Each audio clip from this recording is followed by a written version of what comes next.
is Pirates, Ninjas, Robots, and Zombies.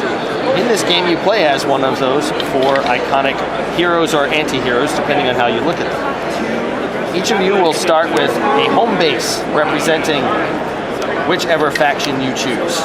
This will go into your hand along with several cards. The cards are broken up and have pirates, ninjas, robots, and zombies in lots of different crazy combinations. The goal of the game is area control. You're trying to make the largest scoring section of your particular faction. So let's say you are playing, for example, pirates.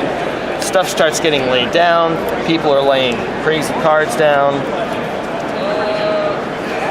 You want to try to make lots and lots of pirates. So here, for example, is just a quick, very small demo. You have 3 pirates. They're worth 1 point each. You have a pirate treasure, which is the pirate special ability, that or special icon.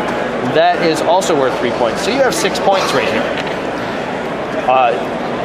Point scores typically get into the 30s, 40s, and 50s.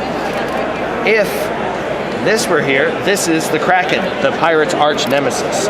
Whenever a Kraken borders a pirate, that pirate no longer counts. So this would now only be worth 5 points. So the game keeps going on and going on.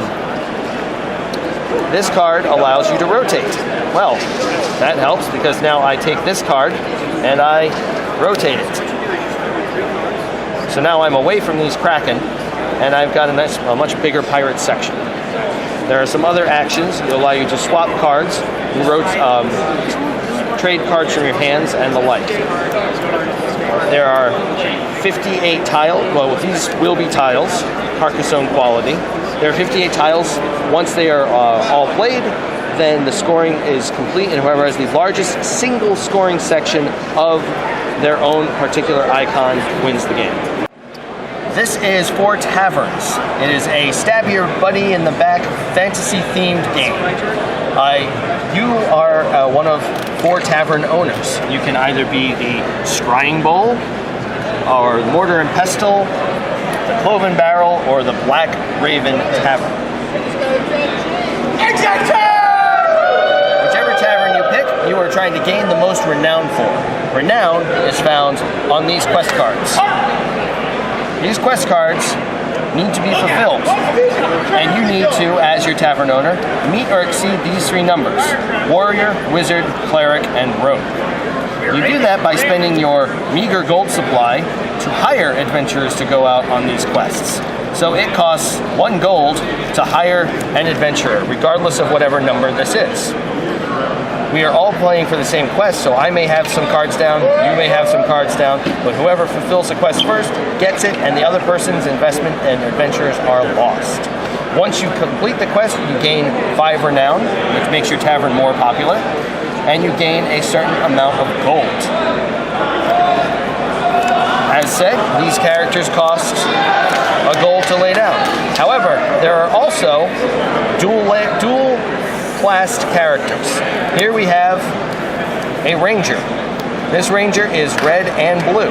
It costs 2 gold to cast and fulfills the requirements of both those colors regardless of the number.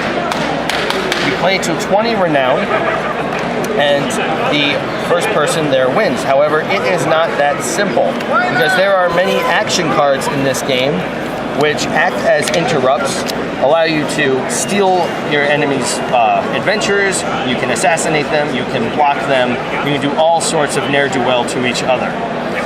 And that is about it, so it's a lot of fun.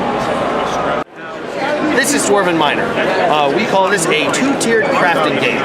Games such as like Settlers of Catan are a crafting game. Loads of fun. We've taken it to the next level. You will function as a Dwarven Miner. You will have in your hand various dwarves. These dwarves need lots of gear to go out on their merry orc-slaying quests. So if you look at this wizard, he needs a spellbook, a magic staff, an enchantment, and a wand. So you need to make those items. Now you'll notice each of these items has a recipe. At the beginning of your turn, you will roll these 6 custom dice. The dice have all of the resources necessary. Now you can roll these dice as often as you want, however, each of the dice has an orc on them. If you roll an orc, that die is out for the turn. So you can press your luck until you truly orc yourself out of a turn. Once you have some resources that you need, this acts as a wild, this is a stealing aspect, we'll discuss that later, you would then be able to make an item.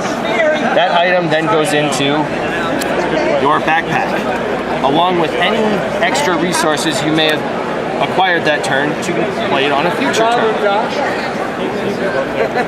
Once you have made the items that one of your characters needs, you would then cash those items in, receive the character's victory points, in this case 14, and it would activate a power. Okay, once you play These powers sometimes are mini games, sometimes they're buffs, sometimes they help you, and sometimes they help your opponents. Discard any one. You play till up here on the scoring track. You play till 30 points. That right now draw 4. And that is how you win. So you guys are mostly... There is a stealing aspect. There are burglars that can be rolled in the dice, which allow you to steal items and resources and things of that nature. And that is, it's 2 to 4 players, and that's kind of it.